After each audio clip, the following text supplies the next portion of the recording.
$3.90 and 4 for Profit Pocket. They're set to go. Stalls open. They're off and racing.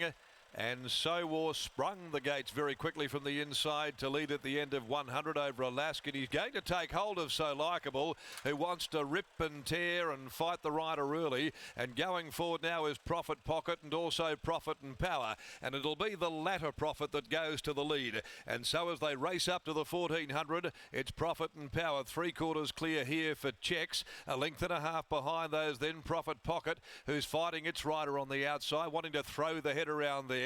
On the rails is SOWAR, then a length and a half Alaskan settling beautifully just off the pace, followed by So Likeable. No intent to go forward today. It's back the roughie in the company of Red Sun Sensation. Then We Rate You. Satino had found itself last over on the inner.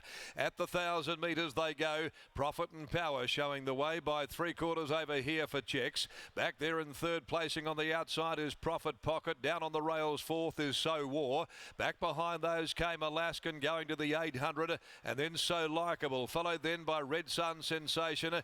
Back on the inside Satino with a bit of ground to make up, and last of all is We Rate You. They go past the 600, leaving the Riverside behind them. Profit and Power now being challenged by Here for Checks. Here for Checks goes up and gives Profit and Power the big stare. Profit Pocket stalks those. On the fence running fourth SOWAR, then Alaskan about to work to the outside. In behind them Red Sun Sensation. Now Satino's cut right back to the inside for Johnston Porter to make up ground. Here for Checks, Profit and Power, toe to toe, 200 to go. SOWAR looks for a run. In behind them, Profit Pocket can't go on. Satino's running on behind them. It's Profit and Power, the leader. Profit and Power, Satino and Alaskan coming now. Here's Alaskan and back on the inside, SOWAR, Profit and Power, SOWAR. In a crazy finish. SOWAR's got there, 5 across the track. SOWAR has come through on the inside late to grab Profit and Power, Alaskan, and also Satino. Red Sun Sensation, right behind those, We Rate You. Then came Profit Pocket, didn't get the 1800. Here for Checks, and So Likeable amongst the last home.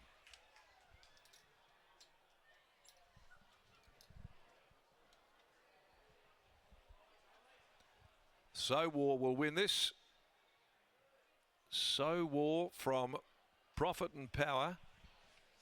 And Alaska will be third. Fourth will be Red Sun Sensation in 151.29. What a finish. So 5 within about a long neck of each other at the conclusion. And given that it was only a 9-horse field, that was certainly an epic conclusion. It goes to SOWAR, ridden by Holly Watson for Mitchell Pateman. The Sepoy gelding, number 9, is the winner over 2, Profit and Power, Luke Campbell, and 5 Alaskan, Chris Parnham. 9, 2, 5 and 1. They are with Satino 5th. They've run home in 35, 6, 5.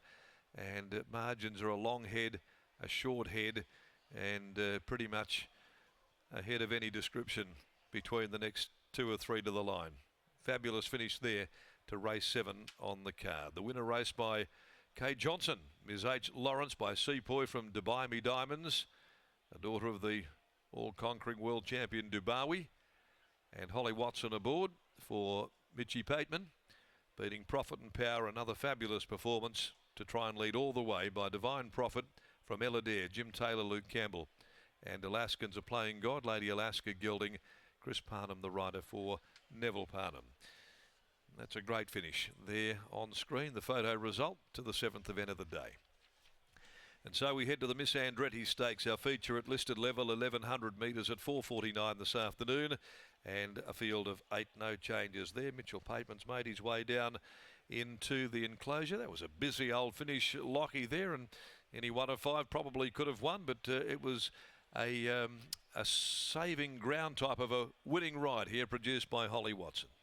It was, Darren, and he's a stable favourite, SOWAR, so it means a lot for Mitch Pateman and Holly Watson. Mitch SOWAR, he's such an honest horse, and he's just good for at least 1 win every preparation. Yeah, he's just so consistent. You don't get many horses like that that can have you know, 15, 20 runs of preparation and be going as good at the start as he is at the end. And he's a sound horse. He's just, yeah, he's an absolute beauty.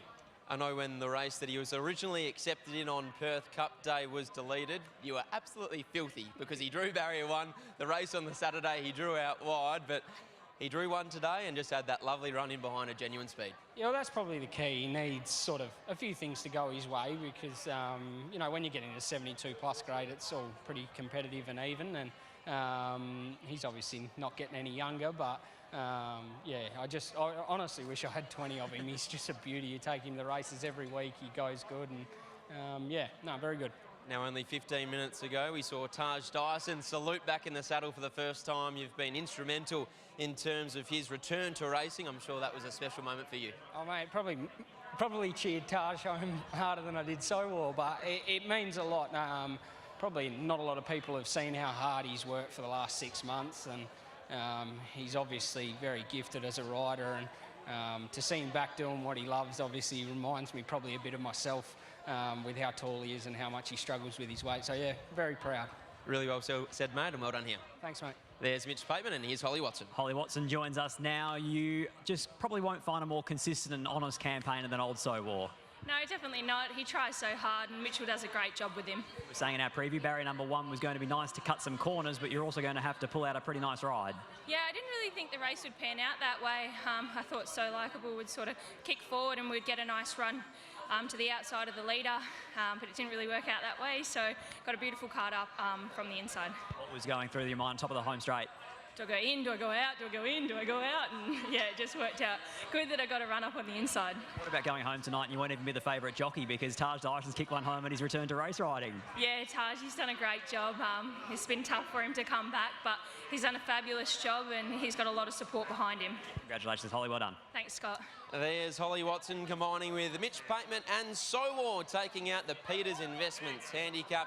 Great to see SOWAR back in the winner's circle once again, but our attention now heads to Albany for the running of the high gain release handicap over 1,600 metres. And Matty, thank the Lord, it's not quite as open as that last event at Albany. No, we've got a little bit more confidence in this race, but I tell you, Lockie, not that much more. It's also another pretty open race. There's a few horses going around, I think, that at nice odds, and it's just going to be difficult to assess how much ground they can make up here because we just saw in the last one they were able to do so, and there's a few in this that, in particular, our top weight in Beautiful Baroque, who needs a very long flow into the race. Well, that's the first horse we'll take a look at. Beautiful Baroque for Sam Faithful and Tash Rides. There he is on screen. You won't miss him. The grey of the race. He's a beautiful looking horse, and this galloper, along with a few from the Sam Faithful yard, they've had their 6 weeks